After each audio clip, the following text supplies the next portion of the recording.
सत श्री अकाल दोस्तों, मैं सोम सहोता ते तुसी वेख रहे हो A1 पंजाबी टीवी। अज दे इस एपीसोड दे विच बड़ी स्पैशल और बड़ी अहम गल करन जा रहे हैं कि असी चिट्ठियां पाउणियां भुल गए जदों दा टैलीफोन लग्गिया। और दोस्तों अज इस दे पूरे एपीसोड विच चिट्ठियां नाल रिलेटेड है कि याद करो उस वक्त नूं जदों आपां सारे लोग चिट्ठी लिखण तो लैके चिट्ठी आउण तक दा आपां इंतजार करिया करदे सी और किन्नी रिस्पैक्ट होया करदी सी। डाकिए जिहड़े साडे घरां दे विच चिट्ठियां वंडदे ने, पोस्टमैन जिहड़े ने, उन्हां दा किस तरह इंतजार कीता जांदा सी। जदों कोई चिट्ठी आउंदी सीगी तां उन्हां दी जो रिस्पैक्ट है, मैं उन्हां दी शब्दां 'च रिस्पैक्ट नूं बयान नहीं कर सकता। वक्त बदलता गया है और कदे कबूतरां दे हत्थ विच सुनेहे, कदे कां दे, जदों मतलब बनेरे दे उपर कां ने बोलना तो पता लग जाना अज किसी ना किसी मेहमान ने आना हुंदा है। मतलब बहुत सारे इस चीज़ दे नाल जुड़े हुए सी।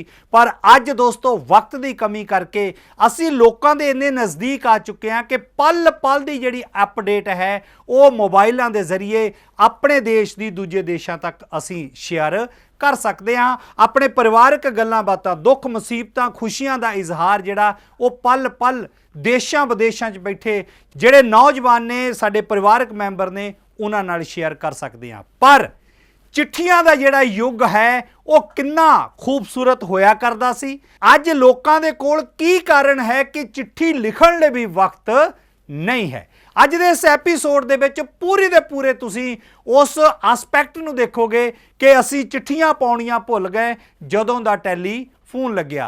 आओ मारदे आ नज़र जगजीत सूफी दी अंबाले तो विशेष इस रिपोर्ट ते। A1 Punjabi power of words यानी कि शब्दां की ताकत और शब्दां की ताकत को मैं अज एक नवी स्टोरी के नाल पेश करने की कोशिश कर रहे हैं। जगजीत सूफी अपने सहयोगी रमनदीप के नाल चिट्ठियां पाणियां भुल गए। बिल्कुल जी, असी चिट्ठियां पाणियां भुल गए। मैं शुरू तो लैके यह देखो कि पुराने विरासत पापड़ बेचदा बंदा भी असी भुल चुके हैं, पर चिट्ठियां पाणियां तो बिल्कुल ही भुल गए भाई। जदों दा उंगलां चलन लग पईयां फेसबुक ते व्हाट्सएप ते और गल्लां ते, और इस वेले उप डाक घर बब्याल पिन 133 ऊपर भी दिखाओ, ऊपर भी बोर्ड लगा है इंडिया पोस्ट पेमेंट्स बैंक। डाकखाना ने भी तरक्की कर ली और इस तरक्की के चलदे मैं पहला भी तुहानूं पहले दिखाया कि किद्दां लोग चिट्ठियां नूं याद करके भावुक हो गए सी। चिट्ठी आण दी इंतजार होंदी सी और चिट्ठी पाण वाला भी और चिट्ठी रिसीव करन वाला भी दोनों ही बड़े बेताब होंदे, चिट्ठी लिखण और चिट्ठी पाण नूं। और मैं तुहानूं दस रहा हाँ कि एक कोई लैटर बॉक्स है जिहड़ा कि साडे लई आण वाले 10 12 15 सालों में एक विरासत बन के रह जाएगा, एक छोटी जी विरासत बन के रह जाएगा। और चिट्ठियां की गल मैं दसी कि चिट्ठियां जे चिट्ठी की गल करिए तो जफरनामा भी एक तरह की चिट्ठी सी। उन्होंने औरंगजेब नूं जगाउण लई, औरंगजेब की फुकी हुई जमीर जगाउण लई जफरनामा भी एक टाइप की चिट्ठी ही कहा जा सकता है। और चिट्ठियां तो मिर्जे ने साहिबां नूं, चिट्ठियां मिर्जे ने साहिबां नूं भी बहुत पाईयां और उन्हें हिकना लाइया। कुलदीप माणक साहब का गाना भी याद आता है। पर हुण चिट्ठियां पाण का रिवाज बिल्कुल खत्म होता जाता है। इस तो पहला कि मैं अपने इस साक्षात्कार को समराइज़ करा, मैं चिट्ठियां बारे थोड़ी जी गल करन दे लोड़ च कि शब्दां नूं जोड़ के चिट्ठी लिखी जाती थी, दिलों तो शब्द घड़े जाते सी और डाकखानिਆਂ ਵੱਲ लैटर बॉक्स के बाहर चिट्ठी पाण लई जाया जाता सी। और चिट्ठी जिहड़ी है वो एक संदेशा होंदी सी। मेरे को एक बिटिया खड़ी, बिटिया 2 मिनट। अरे बेटा बेटा बेटा, you just like my daughter. मैं तुहाडे कोल ये पूछना चाहता, बेटा आपने चिट्ठी नहीं लिखी होगी कभी? चल चलाओ बाबू जी। बेटा दसो इस गल, तुहाडे कोल फोन है, ये कहती है मेरे पास फ़ोन है और उन्होंने चिट्ठी नहीं लिखी। और चिट्ठियां लिखने का रिवाज मैं कुछ होर बजुर्ग लोगों भी गल करन दा प्रयास करन दी कोशिश करदा। मेरे कोल मैं देख रहा इस समय बब्याल पिंड के अंदर डाकखाने के बाहर खड़े होकर मैं जोड़ा प्रयास कर रहा हाँ चिट्ठियां के बारे कि चिट्ठियां लिखनी। सर मैं चाहूँगा कि चिट्ठी लिखे में कितना टाइम हो गया सर, अंदाजा? हम तो बांटते हैं जी, चिट्ठियाँ लिखते नहीं। चिट्ठियां लिखते नहीं जी, इन्होंने बांटते हैं। तो डाकिए भरा ने साढ़े को एक होर सज्जन आ रहे हैं जिन्होंने अभी पहले भी इंटरव्यू किया। मैं बाबू जी भी रिक्वेस्ट कराँगा जोड़े कि थोड़ी देर पहले ही असी मिले थे इन्होंने। मदन लाल जी सत श्री अकाल। मदन लाल जी एक तो छोटी जी गल जानना चाहना, चिट्ठियां लिखनियां असी भुल गए। तुसीं अपनी पहचान दसदे होए A1 पंजाबी चैनल से, A1 पंजाबी चैनल की पहचान दसदे क्योंकि तुसीं शख्सियत अंबाले दी। तुसीं ये दसो कि इस समय तुहाडी उम्र कितनी है, तुहाडा नाम की है, पहले तो ये दसो। मेरी उम्र है जी 68। और तुहाडा शुभ नाम? मदन लाल सर। और अपनी पहचान भी दस दो क्योंकि मैं तो जानता पर मेरे A1 पंजाबी के दर्शक जानना चाहेंगे। दसो सर प्लीज। मैं तो बीजेपी के नाम से ज़्यादा प्रसिद्ध है और आरएसएस तो बड़े पुराने संघ से जुड़े हुए हैं। संघ तो जुड़े है और वो घटना भी हल्की जी दस जो तुम उन्नाव में 16 दिन मानयोग गृह मंत्री अनिल विज हरियाणा सरकार नाल कारावास च रहे थे, वो गल भी दसो थोड़ी। वो सन 90 में जब ये बाबरी मस्जिद मसला था तो हम अयोध्या जाना था हमें, तो हमें रास्ते में लखनऊ में रोक दिया गया और रोक के हमें जो है लखनऊ के साथ ही उन्नाव जेल पड़ती है कारावास, तो उसमें गए। उसमें मेरे साथ हमारे माननीय श्री अनिल विज जी जो हमारे आजकल मंत्री हैं वो भी मेरे साथ थे और अन्य लोग भी। वो ਤੁਹਾਡੇ ਬਾਰੇ ਮੈਨੂੰ ਪਤਾ ਵਾਰਾਣਸੀ ਪ੍ਰਚਾਰ ਤੇ ਗਏ ਸੀ, ਉਹ ਵੀ ਦੱਸ ਦਿਓ ਇੱਕ वाराणसी प्रचार से गए थे 2014 में। 2014 ਚ ਵਾਰਾਣਸੀ ਪ੍ਰਚਾਰ ਤੇ ਮੋਦੀ ਸਾਹਿਬ ਦੇ ਪ੍ਰਚਾਰ ਲਈ ਵੀ ਗਏ ਸੀ। ਪਰ ਮਦਨ ਲਾਲ ਜੀ ਮੇਰਾ ਅੱਜ ਦਾ ਵਿਸ਼ਾ ਇਹ ਹੈ ਕਿ ਡਾਕਖਾਨੇ ਦੇ ਬਾਹਰ ਅਸੀਂ ਖੜੇ ਹਾਂ, पोस्ट कार्ड होते थे 15 पैसे वाले, पीला लिफाफा होंदा सी, अंतरदेशी खत होंदा सी, चिट्ठियां आंदियां सी, तार आंदियां सी। तुसीं दसो कि तुहानूं चिट्ठी लिखिया ईमानदारी नाल दस्सिओ कि 68 साल दे हो तुसीं चिट्ठी लिखिया कितने साल हो गए? चिट्ठी लिखे तो मेरे पास जब हम अयोध्या में थे तो हमारे घर से पोस्ट कार्ड गया था। उस टाइम पोस्ट कार्ड में अगर शायद 10 पैसे का, 15 पैसे का होंदा सी, तो वो मेरे पास गया तो मैंने पढ़ा। फिर वो तो अखां गिलियां हो गई सी, ਅੱਖਾਂ ਚੋਂ ਆਂਸੂਆਂ ਦੀ ਧਾਰਾ ਵਗ ਪਈ ਸੀ। ਇਹ ਸੀ ਜੀ ਚਿੱਠੀ ਜਿਹੜੀ ਮੈਂ ਦੱਸ ਰਿਹਾ ਸੀ ਦੋਸਤੋ, ਏਵਨ ਪੰਜਾਬੀ ਦੇ ਦਰਸ਼ਕਾਂ ਨੂੰ। ਇਹ ਸੀ ਚਿੱਠੀ 68 ਸਾਲ ਦਾ ਇੱਕ ਵਿਅਕਤੀ ਜਦੋਂ ਬਾਬਰੀ ਮਸਜਿਦ ਦੇ ਚੱਕਰ 'ਚ ਆਰਐਸਐਸ ਦੇ ਬਹੁਤ ਪੁਰਾਣੇ ਵਰਕਰ ਨੇ ਕੈਦ ਸਨ, ਤੇ ਉਦੋਂ ਇਹਨਾਂ ਨੂੰ ਜਦੋਂ ਚਿੱਠੀ ਜਾਂਦੀ ਤੇ ਉਦੋਂ ਮਨ 'ਚ ਕੀ ਆਇਆ ਸੀ ਦੱਸੋ?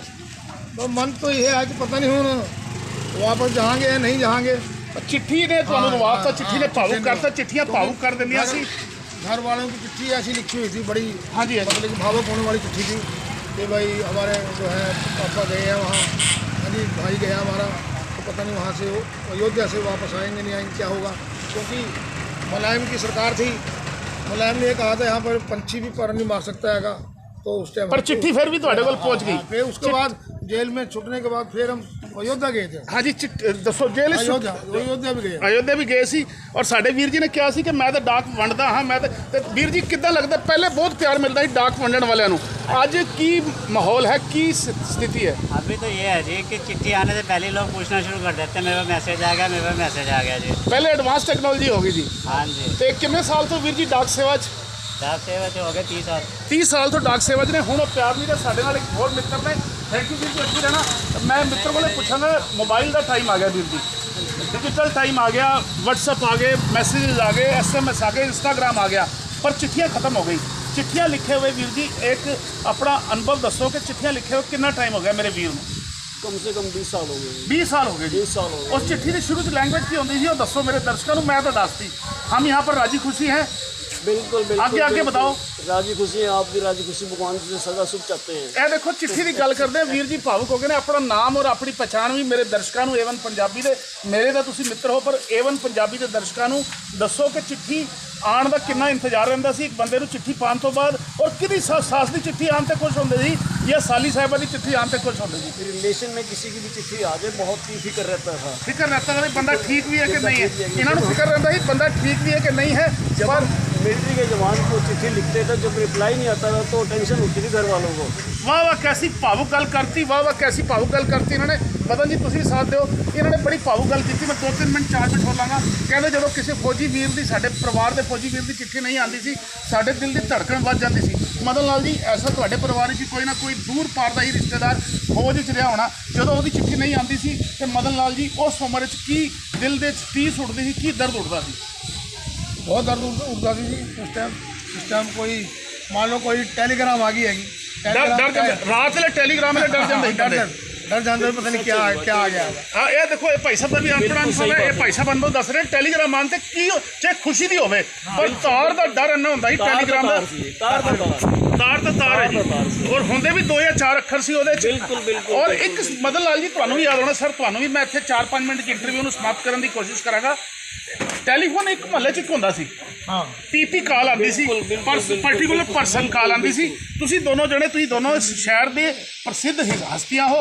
मदन जी दसो भी जो किसी की कॉल आती सी, पीपी कॉल उन्होंने बुलाण जाना पैंदा सी, इत्थे तक कि टीवी भी एक होंदा सी महल्ले च।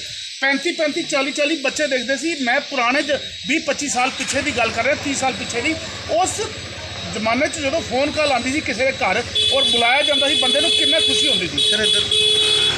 पहले महाभारत चलती थी, एक सीरियल चलता था, तो महाभारत को देखने के लिए मेरे ख्याल जिसके यहाँ मुश्किल से टीवी गांव के अंदर हमारे तीन चार टीवी थे, मुश्किल से मतलब कि बहुत कम लोग उसको, तो सारे इकट्ठे हो जाते थे, लाइन में बैठे होते थे, देखते ਬੱਚੇ थे। ਸਾਰੇ ਮਹੱਲੇ ਦੇ हाँ, ਬੱਚੇ ਇੱਕੋ हाँ, ਘਰ ਜਾ हाँ, ਜਾਂਦੇ ਟੈਲੀਫੋਨ ਆਉਣ ਤੇ ਕੀ ਉਦੋਂ ਹੁੰਦਾ ਜਦੋਂ ਕੋਈ ਕਹਿੰਦਾ ਬਾਊ ਜੀ ਤੁਹਾਡਾ ਟੈਲੀਫੋਨ ਆਇਆ ਪੀਪੀ ਕਾਲ ਆਈ ਹੈ, ਪਾਰਟੀਕੂਲਰ ਪਰਸਨ ਕਾਲ ਆਈ ਹੈ। ਮੈਨੂੰ ਗੱਲ ਯਾਦ ਹੈ ਕਿ ਮੇਰਾ ਬ੍ਰਦਰ ਮਦਰਾਸ ਸੀਗਾ, ਹਾਂਜੀ ਜਦੋਂ ਫੋਨ ਕਰਦਾ ਸੀਗਾ ਤੇ ਐਸਟੀਡੀ ਤੋਂ ਫੋਨ ਕਰਦਾ ਸੀਗਾ, ਕਾਲ ਮਿਲ ਜਾਂਦੀ ਸੀ, ਚੰਗਾ ਸੀ, ਨਹੀਂ ਫਿਰ ਕਾਲ ਕੱਟ ਕੇ ਕਹਿੰਦਾ ਸੀ ਕਿ ਮੈਂ ਫਲਾਣੇ ਦਿਨ ਫਲਾਣੇ ਟਾਈਮ ਕਾਲ ਕਰਾਂਗਾ। ਵਾਹ ਵਾਹ कैसा टाइम सी और आज कैसा टाइम, आज बदलाव है, Online है। चिट्ठियाँ पानियाँ भूल गए, ऑनलाइन है। तो फॉरन में कुछ नहीं है, फेस टू फेस डेली बात होती है, Daily face to face। Online होती है। अब तो पर कितना लगता भी जो चिट्ठी लिख के स्वाद आंदा सी फेस टू फेस गल ਉਹ करके ਤਾਂ ਗੱਲ ਕੁਝ ਹੋਰ ਹੋਈ। वो गल कुछ होर सी। ਪੋਸਟਮੈਨ ਆਂਦਾ ਸੀ, ਲੈਟਰ ਬਾਕਸ ਚੈੱਕ ਕਰਦੇ ਸੀਗੇ, बस मेरी चिट्ठी तो नहीं आई, मेरी चिट्ठी ਆਪਣਾ ਲੈਟਰ ਬਾਕਸ ਚੈੱਕ ਕਰਦੇ ਸੀਗੇ। अपना लैटर बॉक्स घर दे बाहर बने ਬਿਲਕੁਲ ਬਿਲਕੁਲ। और ਹੁਣ तक घरों तो बाहर लैटर बॉक्स बनाने भी बंद करते। मदन जी मैं 2-3 मिनट तुम दसो भी चिट्ठी आण ते जिहड़ी खुशी, चिट्ठी आण की उड़ीक की खुशी बहुत खुशी होती सी। मनी आर्डर आता था, आह कैसी मनी बात आर्डर कर लेके मनी आर्डर च डाकिए में थोड़े पैसे देते थे। डाके को थोड़े बहुत बेचारे खुश खुशी वंडी जाती सी। अपना टाइम टू खा लिया भाई तुम, मिठाई खा ली हाँ, ਉਹਦੇ ਚ 500 ਦਾ ਮਨੀ ਆਰਡਰ ਆਂਦਾ ਸੀ ਬਾਊ ਜੀ ਦੇ ਕੋਲ। ਪੈਨਸ਼ਨ ਵੀ ਪੋਸਟਮੈਨ ਦੇ ਕੇ ਜਾਂਦਾ ਸੀ। ਪੈਨਸ਼ਨ ਵੀ ਪੋਸਟਮੈਨ ਦੇ ਕੇ ਜਾਂਦਾ ਸੀ, ਹੁਣ ਤਾਂ ਸਾਰਾ ਕੁਝ ਡਿਜੀਟਲ ਹੁੰਦਾ ਜਾਂਦਾ ਹੈ। ਪਰ ਤੁਹਾਨੂੰ ਕੀ ਲੱਗਦਾ ਕਿ ਉਹ ਵੇਲਾ ਚੰਗਾ ਸੀ ਕਿ ਇਹ ਵੇਲਾ ਚੰਗਾ ਹੈ? ਦੋਨਾਂ ਦਾ ਆਪਾਂ ਉਹ ਕਰਦੇ ਹਾਂ ਕੈਲਕੂਲੇਸ਼ਨ। चंगा तो वही सी जी। ਚੰਗਾ ਉਹੀ ਸੀ, ਪੁਰਾਣਾ वही है कि 100 दिन पुराना, 100 दिन नवा 9 दिन। तुसी की कहना बात चाहोगे? पता क्या है, इसमें ना जब इंसान एक दूसरे को मिलता था दिल में खुशी होती थी कि मेरे पास कोई आया है। और आज तो घर में बैठे हैं, चाहे घर में 50 मेंबर भी हैं, सब अपने अपने रूम में बैठे हैं। ਵੀਰ ਜੀ ਛੱਤ ਤੇ ਜਦੋਂ ਕਾਂ ਬੋਲਦਾ ਸੀ ਨਾ, ਕਹਿੰਦੇ ਸੀ ਅੱਜ ਮਹਿਮਾਨ ਆਊਗਾ। ਆਏਗਾ। ਇਹ ਵੀ ਕਹਾਵਤ ਸੀ। ਕਊਆ, ਇਦਾਂ ਕਊਆ। ਇਦਾਂ कौवा ਕਾਂ कौवा बोल रहा था। कौवा बोल रहा आज भाई कोई ना कोई आएगा। चार फुलके ज़्यादा बना लो, कोई ना कोई आएगा। और जगजीत सूफी ने पुराने समय ਨੂੰ ਛੇੜਨ ਦੀ, ਪੁਰਾਣੇ ਯੁੱਗ ਵਿੱਚ ਟਾਈਮ ਮਸ਼ੀਨ ਨੂੰ ਪਿੱਛੇ ਲਿਜਾਣ ਦੀ ਕੋਸ਼ਿਸ਼ ਕੀਤੀ। ਵੀਰ ਜੀ ਚਿੱਠੀਆਂ ਬਾਰੇ ਕੋਈ ਪਿਆਰਾ ਜਿਹਾ ਅਹਿਸਾਸ ਕਿਸੇ ਅਨਪੜ੍ਹ ਆਦਮੀ ਨੇ ਤੁਹਾਡੇ ਤੋਂ ਕਦੀ? ਤੁਸੀਂ ਚਿੱਠੀਆਂ ਪਾਣੀਆਂ ਭੁੱਲ ਗਏ ਜਦੋਂ ਦਾ ਟੈਲੀਫੋਨ ਲੱਗਿਆ, ਔਰ ਮੈਥੋਂ ਚਿੱਠੀਆਂ ਦੀ ਲਿਖ ਆਉਂਦੀਆਂ, ਟੈਲੀਫੋਨ ਲਵਾ ਦੇ ਸੋਹਣਿਆ। ਇਹ ਦੋ ਪੰਜਾਬੀ ਲੋਕ ਗੀਤ ਜਿਹੜੇ ਨੇ, ਇਹਨਾਂ ਨੇ ਸਾਨੂੰ ਮਜਬੂਰ ਕੀਤਾ ਅੱਜ ਦੇ ਇਸ ਛੋਟੇ ਜਿਹੇ ਇੰਟਰਵਿਊ ਨੂੰ ਕਰਨ ਲਈ। ਮੈਂ ਇਸ ਵੇਲੇ ਇੱਕ ਪਿੰਡ ਹੈ ਅੰਬਾਲਾ ਛਾਵਣੀ ਵਿੱਚ, ਬਬਿਆਲ, ਔਰ ਬਬਿਆਲ ਦੇ ਅੰਦਰ ਹੈ ਡਾਕਖਾਨਾ, ਉਪ ਡਾਕ ਘਰ ਬਬਿਆਲ ਪਿੰਨ। ਔਰ ਮੈਨੂੰ ਯਾਦ ਆਉਂਦਾ ਹੈ, ਮੈਂ ਪਹਿਲੇ ਆਪਣੀ ਗੱਲ ਕਰਦਾ, ਫਿਰ ਦਰਸ਼ਕਾਂ ਨਾਲ ਵੀ ਗੱਲ ਕਰਾਵਾਂਗਾ। ਜਿਹੜੇ ਲੋਕ ਖੜੇ ਨੇ ਇਹਨਾਂ ਦੇ ਵੀ ਕੈਮਰਾਬੰਦ ਕਰਦੇ ਰਹੋ। ਇਸ ਵੇਲੇ ਅਸੀਂ ਖੜੇ ਹਾਂ ਬਬਿਆਲ ਪਿੰਡ ਦੇ ਡਾਕਖਾਨੇ ਦੇ ਬਾਹਰ, ਔਰ ਚਿੱਠੀ ਲਿਖੀ ਜਾਂਦੀ ਸੀ, ਪੋਸਟ ਕਾਰਡ ਲਿਖਿਆ ਜਾਂਦਾ ਸੀ, ਜਵਾਬੀ ਖੱਤ ਹੋਇਆ ਕਰਦੇ ਸੀ। ਉਹਨਾਂ ਜਵਾਬੀ ਖੱਤਾਂ 'ਚ ਹੁੰਦਾ ਸੀ ਚਿੱਠੀ ਦਾ ਜਵਾਬ ਤਾਰ ਸਮਝ ਕੇ ਦੇਣਾ, ਔਰ ਸ਼ੁਰੂਆਤ ਹੁੰਦੀ ਸੀ। ਮੈਂ ਆਪਣੇ ਅੱਜ ਦੀ ਪੀੜ੍ਹੀ ਦੇ ਦਰਸ਼ਕਾਂ ਨੂੰ ਦੱਸ ਦਿਆਂ ਕਿ ਸ਼ੁਰੂਆਤ ਹੁੰਦੀ ਸੀ, ਅਸੀਂ ਇੱਥੇ ਰਾਜੀ ਖੁਸ਼ੀ ਹਾਂ, ਤੁਹਾਡੀ ਰਾਜੀ ਖੁਸ਼ੀ ਅਕਾਲ ਪੁਰਖ ਪਰਮਾਤਮਾ ਕੋਲੋਂ ਨੇਕ ਚਾਹੁੰਦੇ ਹਾਂ। ਅੱਗੇ ਸਮਾਚਾਰ ਇਹ ਹੈ, ਇਹ 3 ਲਾਈਨਾਂ ਪੈਟ ਲਾਈਨਾਂ ਹੁੰਦੀਆਂ ਸੀ। ਪੋਸਟ ਕਾਰਡ 15 ਪੈਸੇ ਦਾ ਆਇਆ ਕਰਦਾ ਸੀ, ਅੰਤਰਦੇਸ਼ੀ ਨੀਲੇ ਰੰਗ ਦਾ ਲਿਫਾਫਾ ਆਉਂਦਾ ਸੀ। ਇਹ ਲੈਟਰ ਬਾਕਸ ਹੁੰਦਾ ਸੀ ਜਿਹਦੇ ਵਿੱਚ ਚਿੱਠੀ ਪਾਈ ਜਾਂਦੀ ਸੀ। ਡਾਕੀਏ ਜਾਂ ਜਿਹਦਾ ਡਿਊਟੀ ਆਉਂਦੀ ਸੀ ਇਹਦੇ ਚੋਂ ਚਿੱਠੀਆਂ ਕੱਢ ਕੇ ਲੈ ਜਾਂਦੇ ਸੀ, ਔਰ ਉਸ ਤੋਂ ਬਾਅਦ ਚਿੱਠੀ ਪਹੁੰਚਦੀ ਸੀ, ਚਿੱਠੀ ਦਾ ਇੰਤਜ਼ਾਰ ਹੁੰਦਾ ਸੀ। ਔਰ ਕਾਵਾਂ ਚਿੱਠੀ ਮੇਰੇ ਢੋਲ ਨੂੰ ਪਹੁੰਚਾਈ, ਕਾਵਾਂ ਇੱਦਾਂ ਦੇ ਲੋਕ ਗੀਤਾਂ 'ਚ ਤੁਸੀਂ ਜ਼ਿਕਰ ਸੁਣਿਆ। पर ਹੁਣ ज़माना बदल गया है, मोबाइल का युग आ गया है, मोबाइल का टाइम आ गया है। अब चिट्ठियाँ लिखता नहीं कोई, क्यों बाबू जी? चिट्ठियाँ आओ, तुम भी आओ, ਤੁਹਾਡੇ ਨਾਲ भी गल साझी करते हैं। चिट्ठी लिखिया कितने टाइम हो गया जी? मैं एक मिनट इधर साढ़े नाल चिट्ठी लिखिया कितना टाइम हो गया वीर जी, ईमानदारी नाल? लिखे लो 8 साल हो गए। 8 साल हो गए चिट्ठी ਹੁਣ ਲਿਖਣਾ ਭੁੱਲ ਗਏ, मोबाइल आ गया, WhatsApp आ गया, चिट्ठियाँ लिखना बंद कर गए। ਤੇ ਉਦੋਂ ਜਦੋਂ ਚਿੱਠੀ ਆਉਂਦੀ ਸੀ, ਚਿੱਠੀ ਦਾ ਜਵਾਬ ਦੀ ਇੰਤਜ਼ਾਰ ਹੁੰਦੀ ਸੀ, ਉਸ ਵੇਲੇ ਕੀ ਮਹਿਸੂਸ ਹੁੰਦਾ ਸੀ? ਪਰ चिट्ठी आएगी, चिट्ठी आएगी अभी है रिश्तेदार की आदि तो आने बंद होगी। ਇਹ ਬੰਦ ਹੋ ਗਈ 8-10 ਸਾਲਾਂ ਤੋਂ, 15 ਸਾਲਾਂ ਤੋਂ ਬੰਦ ਹੋ ਗਈਆਂ ਚਿੱਠੀਆਂ। ਔਰ ਤੁਹਾਡਾ ਨਾਂ ਕੀ ਵੀਰ ਜੀ? ਨੰਦ ਲਾਲ ਜੀ। ਇਸ ਬਬਿਆਲ ਪਿੰਡ ਦੇ ਹੋ? यहीं के ਬਬਿਆਲ ਪਿੰਡ ਦੇ ਨੰਦ ਲਾਲ ਜੀ। ਔਰ ਨੰਦ ਲਾਲ ਜੀ ਨੇ ਦੱਸਿਆ ਕਿ ਚਿੱਠੀਆਂ ਪਾਣੀਆਂ ਬੰਦ ਹੋ ਗਏ। ਉਧਰੋਂ ਰਮਨ ਥੋੜਾ ਜਿਹਾ ਧਿਆਨ ਰੱਖ ਕੇ, ਔਰ ਇਹ ਦੇਖੋ ਡਾਕਖਾਨਾ ਹੈ, ਡਾਕਖਾਨੇ ਦੇ ਬਾਹਰ ਖੜੇ ਨੇ ਲੋਕ, ਸਾਡੇ ਨਾਲ ਇੱਕ ਹੋਰ ਸੱਜਣ ਖੜੇ ਨੇ, ਇਹਨਾਂ ਨਾਲ ਵੀ ਗੱਲ ਕਰਦੇ। चिट्ठी लिखा वीर मेरे पैसे जमा कराना है डाकखाने, चिट्ठी लिखे हुए कितना टाइम हो गया? अब चिट्ठियाँ पाया है, चिट्ठी आई हुई कितना टाइम हो गया? वो तो पढ़ते ही रहते हैं चिट्ठियाँ कोई असर नहीं हो रहा चिट्ठी पाने का। नहीं मेरी गल नहीं समझे तुम। ਜਿਹੜੇ ਆਪਣੇ ਰਿਸ਼ਤੇਦਾਰਾਂ ਨੂੰ ਚਿੱਠੀ ਲਿਖਦੇ ਸੀ, ਅਸੀਂ ਖੱਤ ਲਿਖਦੇ ਸੀ, ਔਰ ਪੋਸਟ ਕਾਰਡ ਲਿਖਦੇ ਸੀ, ਉਹ ਲਿਖਿਆ ਕਿੰਨੇ ਸਾਲ ਹੋ ਗਏ? बहुत साल हो गए जी। 15-20 साल हो 15-20 गए। साल। मोबाइल जब आया बंद हो गया, बंद हो गया। मोबाइल आने के बाद ही सिस्टम बंद हो गया है। बिल्कुल काटा। और इस वेले डाकखाने सिर्फ तो सिर्फ ਪੈਸੇ ਜਮ੍ਹਾਂ ਕਰਾਉਣ ਔਰ ਕਢਵਾਉਣ ਦਾ ਹੀ ਇੱਕ ਸਿਸਟਮ ਰਹਿ ਗਏ ਨੇ।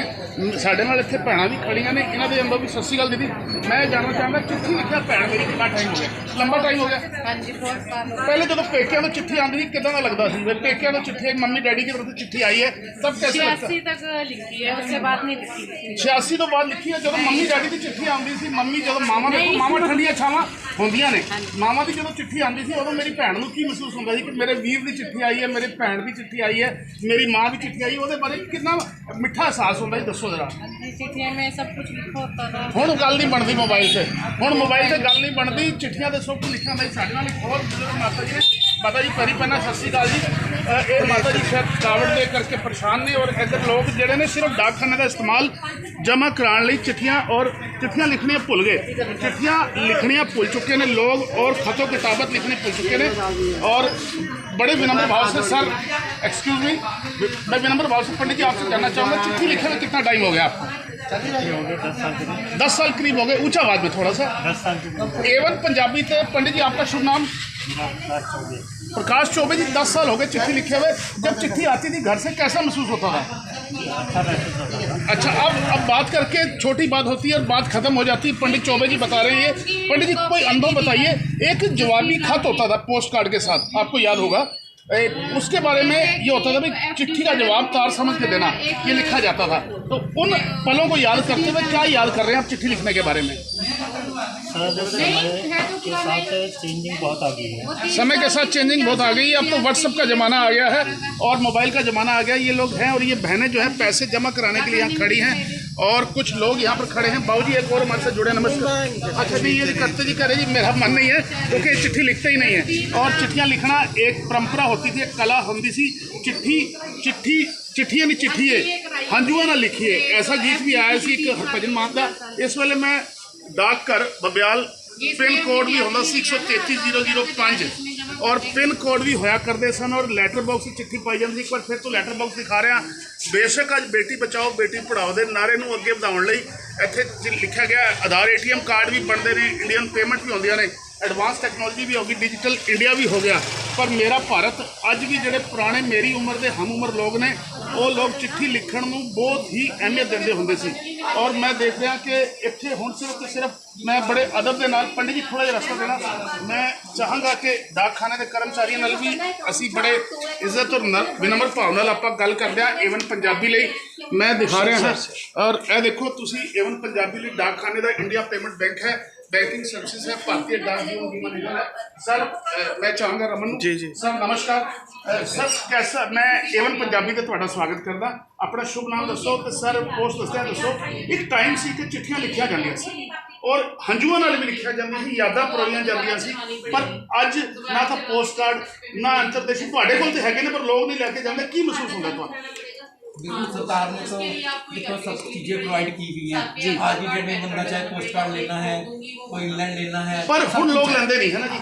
नया व्हाट्सएप का जमाना आ गया, फिर भी चिट्ठियाँ डालते भी पहले से बहुत कम हो गई है।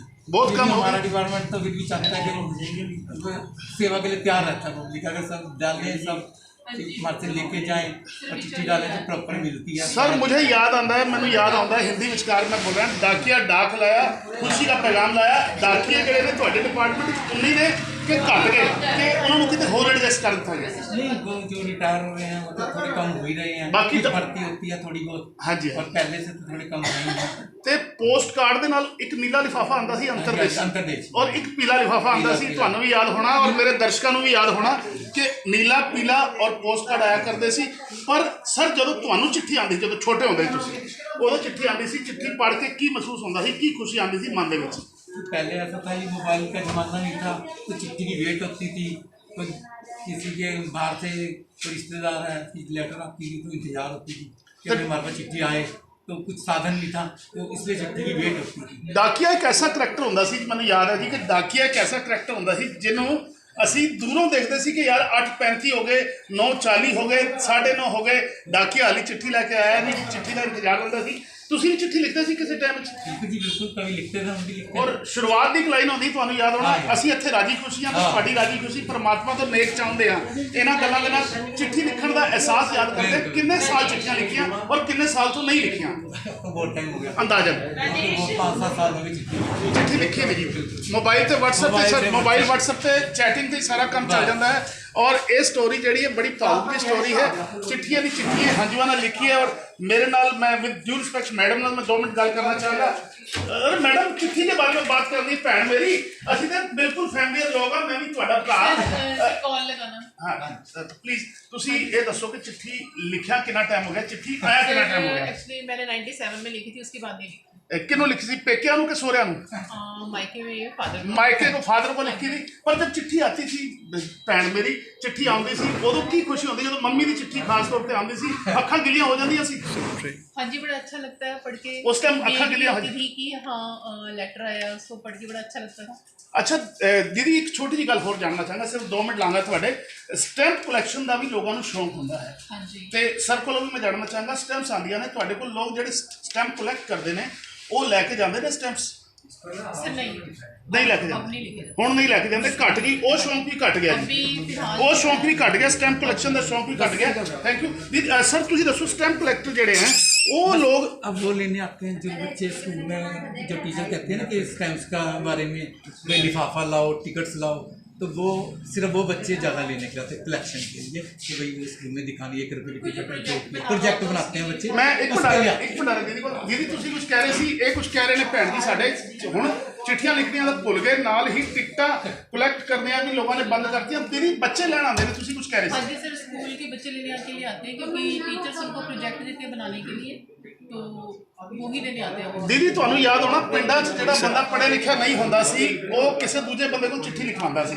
ਤੁਹਾਡੇ ਕੋਲੋਂ ਵੀ ਕਿਸੇ ਨੇ ਕਦੇ ਚਿੱਠੀ ਲਿਖਵਾਈ ਅਨਪੜ੍ਹ ਬੰਦੇ ਨੇ नहीं सर ਨਹੀਂ ਲਿਖਵਾਈ ਵੀਰ ਜੀ ਕੋਲੋਂ ਪੁੱਛਦੇ ਹਾਂ ਵੀਰ ਜੀ ਤੁਹਾਡੇ ਕੋਲ ਕਿਸੇ ਨੇ ਚਿੱਠੀ ਲਿਖਵਾਈ ਅਨਪੜ੍ਹ ਬੰਦੇ ਨੇ ਕਿਸੇ ਟਾਈਮ ਨਹੀਂ ਲਿਖਵਾਈ ਔਰ ਚਿੱਠੀਆਂ ਦਾ ਜ਼ਮਾਨਾ ਚਲਾ ਗਿਆ ਹੁਣ ਮੋਬਾਈਲ ਦਾ ਜ਼ਮਾਨਾ ਆ ਗਿਆ ਦੇਖੋ ਕੰਪਿਊਟਰ ਦਾ ਯੁੱਗ ਆ ਗਿਆ ਡਿਜੀਟਲ ਇੰਡੀਆ ਦਾ ਯੁੱਗ ਆ ਗਿਆ ਹੈ ਔਰ ਅਸੀਂ ਵਿਕਾਸ ਦੇ ਹੱਕ ਵਿੱਚ ਹਾਂ ਪਰ ਕਿਤੇ ਨਾ ਕਿਤੇ ਚਿੱਠੀਆਂ ਜਦੋਂ ਯਾਦ ਆਉਂਦੀਆਂ ਨੇ ਥੈਂਕ ਯੂ ਸਰ ਤੁਹਾਡਾ ਬਹੁਤ ਬਹੁਤ ਮਿਹਰਬਾਨੀ ਤੁਸੀਂ ਕੋਆਪਰੇਟ ਕੀਤਾ ਏਵਨ ਪੰਜਾਬੀ ਨੂੰ ਬਾਊ ਜੀ ਨੂੰ ਪੁੱਛਦੇ ਬਾਊ ਜੀ ਚਿੱਠੀ ਲਿਖਿਆ ਕਿੰਨਾ ਟਾਈਮ ਹੋ ਗਿਆ चिट्ठी लिखे हुए कितना बात दिन में गरीब बात करो है जी ਹੁੰਦੀ ਨਹੀਂ ਬਾਤ अच्छा हम नहीं लिखे इस फोन से ही गल कर लेंगे ने ये भी और आओ ਅਸੀਂ ਕੁਝ ਬਾਹਰ ਸੱਜਣਾ ਨਾਲ ਗੱਲ ਕਰਦੇ ਹਾਂ ਥੈਂਕ ਯੂ ਸਰ ਇਹ ਸਟਾਫ ਦਾ ਥੈਂਕ ਯੂ ਬਗਿਆਲ ਦਾ ਡਾਕਖਾਨਾ ਔਰ ਇਹਨਾਂ ਦਾ ਅਸੀਂ ਧੰਨਵਾਦ ਕਰਦੇ ਹਾਂ ਕਿ ਜਿਨ੍ਹਾਂ ਨੇ ਸਾਨੂੰ ਸਹਿਯੋਗ ਕੀਤਾ ਕੋਆਪਰੇਟ ਕੀਤਾ ਔਰ ਮੈਂ ਜਗਜੀਤ ਸੂਫੀ ਏਵਨ ਪੰਜਾਬੀ ਲਈ ਅੱਜ ਡਾਕਖਾਨੇ ਦਾ ਇਸ ਲਈ ਮੁਆਇਨਾ ਕਰ ਰਿਹਾ ਹਾਂ ਔਰ ਇਹ ਦੇਖੋ ਤੁਸੀਂ ਡਾਕਖਾਨੇ ਦਾ ਲੈਟਰ ਬਾਕਸ ਇੱਕ ਵਾਰ ਫਿਰ ਤੋਂ ਦਿਖਾ ਰਿਹਾ ਇੱਥੇ ਚਿੱਠੀ ਪਾਈ ਜਾਂਦੀ ਸੀ ਭਾਈ ਇੱਥੋਂ ਤਾਲਾ ਖੋਲ੍ਹਿਆ ਜਾਂਦਾ ਸੀ ਫਿਰ ਡਾਕ ਕੀਤੀ ਜਾਂਦੀ ਸੀ ਅੱਗੇ ਡਿਲੀਵਰ ਡਾਕੀਆ ਆਉਂਦਾ ਸੀ ਔਰ